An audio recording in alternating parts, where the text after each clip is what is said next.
El Señor esté con ustedes. Lectura del Santo Evangelio según San Lucas.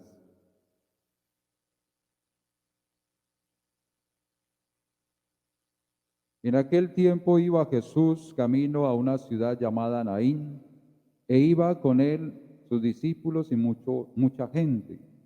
Cuando se acercaba a la entrada de la ciudad, resultó que sacaban a enterrar a un muerto, hijo único de su madre, que era viuda, y un gentío considerable de la ciudad la acompañaba.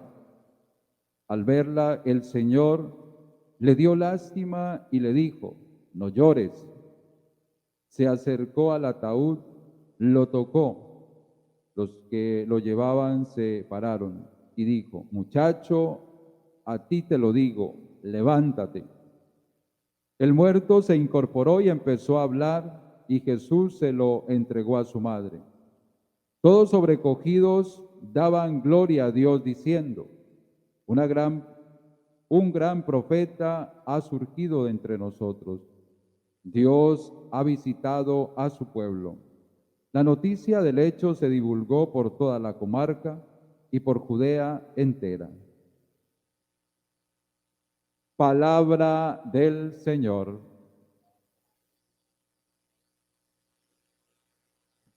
Dos cosas importantes que nos pueden servir para nuestra vida de creyentes y para nuestra vida de cristianos. Hoy la palabra de Dios, en la primera lectura de la primera carta de San Pablo a Timoteo, San Pablo se refiere a su comunidad y hace una descripción de algunos de los ministerios. Está hablando ahí del ministerio episcopal, del ministerio de los obispos, del ministerio de los diáconos, y hace referencia también a las mujeres. Recordemos que en la historia de la Iglesia, en algún momento, los obispos, los sacerdotes, los diáconos se podían casar. Eso yo creo que lo sabemos por historia de la Iglesia. Y aquí se está refiriendo en ese contexto, porque está hablando de los obispos que tenían entonces sus mujeres, eran casados, igualmente los diáconos.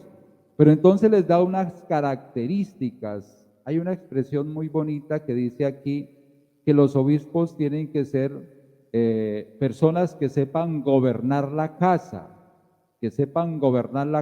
porque el que no sabe gobernar la casa no es capaz de gobernar la iglesia, dice la expresión. Y yo me quedaría también para nosotros como cristianos, diría yo, el que no es capaz de gobernar su vida, el que no es capaz de gobernarse a sí mismo, no es capaz de gobernar su vida. Por eso entonces hablamos de lo importante que es tener una buena rectitud, la rectitud de conciencia, ser una persona irreprochable, una persona correcta, una persona coherente entre lo que dice y lo que hace. Ese tiene que ser el cristiano, tenemos que ser cada uno de nosotros. Es decir, tenemos que tener una recta intención. Cuando en mí, como persona, como creyente, como cristiano, ven una recta intención, realmente estamos mostrando el rostro de Jesús. Realmente estamos viviendo una vida cristiana clara. Entonces, eso es lo que nos está queriendo decir a nosotros el texto. Igualmente le dice a los diáconos tienen que ser responsables e irreprochables, es decir, tienen que tener una buena conducta. Igualmente se refiere a las mujeres. Las mujeres tienen que ser sensatas, dice el texto. No pueden ser chismosas, dice literalmente, queriendo decir que debe ser una mujer de casa, una mujer que se dedique al hogar, que se dedique al cuidado de su familia. ¿Sí me hago entender? Entonces, todas esas expresiones nos hace referencia a que dentro de la comunidad nosotros tenemos que aprender a vivir de una forma irreprochable. Miren la expresión tan bonita que nos dice el Salmo: andaré con rectitud de corazón, caminaré por mi vida, caminaré en los senderos de Dios con rectitud de corazón. Una persona que sea recta, una persona que sea intachable, una persona que sea coherente en su vida de fe, es una persona que va caminando hacia la transformación, es una persona que va caminando hacia el crecimiento espiritual. Qué bonitas esas enseñanzas que nos regala hoy la primera lectura. Rectitud de corazón. La pregunta es, queridos hermanos, ¿será que nosotros sí tenemos recta intención? ¿Será que nosotros sí tenemos rectitud en el corazón, en este caminar y en este llamado que nos hace Jesús? ¿Vamos caminando hacia allá? ¿Vamos caminando hacia la perfección? ¿Buscamos siempre las cosas del cielo? ¿Buscamos siempre las cosas de Dios? Esa es la pregunta que nos hace hoy el Señor. Qué bonitas esas expresiones que dice el Salmo: andaré con rectitud de corazón dentro de mi casa. No pondré mis ojos en intenciones viles. Aborrezco al que obra mal. Miren, las intenciones. ¿Cuáles son nuestras intenciones cuando nos acercamos a las demás personas? ¿Cuáles son nuestras intenciones en la relación con los hermanos? A eso se refiere, al corazón intachable. ¿Qué hay dentro del corazón nuestro? Y si nosotros tenemos un corazón con rectitud, vamos caminando hacia un crecimiento espiritual. Eso en cuanto a la primera lectura.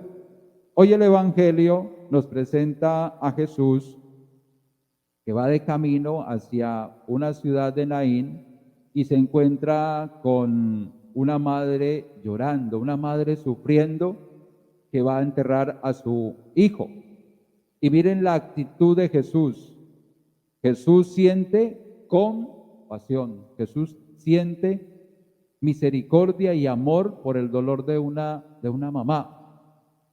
¿Cuánto dolor en este momento de esta situación que hemos vivido? ¿Cuánto dolor se ha sentido por la muerte de muchos hijos? ¿Cuánto dolor han sentido muchas madres por hijos o por esposos que en algún momento no han podido ver en sus entierros por esta situación?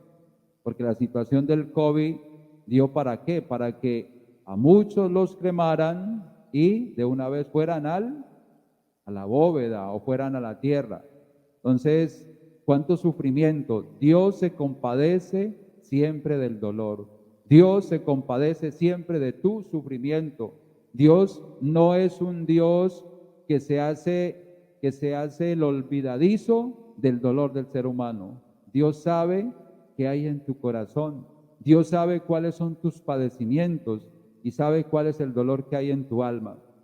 Dios se conmueve, Jesús se conmueve. Ese es Dios con nosotros. Es un Dios compasivo y misericordioso. Y si Dios nos invita a tener compasión, y si Dios es compasivo y misericordioso, pues nos está invitando a eso, a ser también compasivos y misericordiosos. Pidámosle hoy al Señor en esta Santa Eucaristía que cuando nosotros miremos el dolor de los demás, cuando nosotros miremos que una persona está pasando por una situación difícil, también tengamos esas entrañas de ternura, de amor y de compasión por los demás, sobre todo por los pobres y por los que sufren. Amén.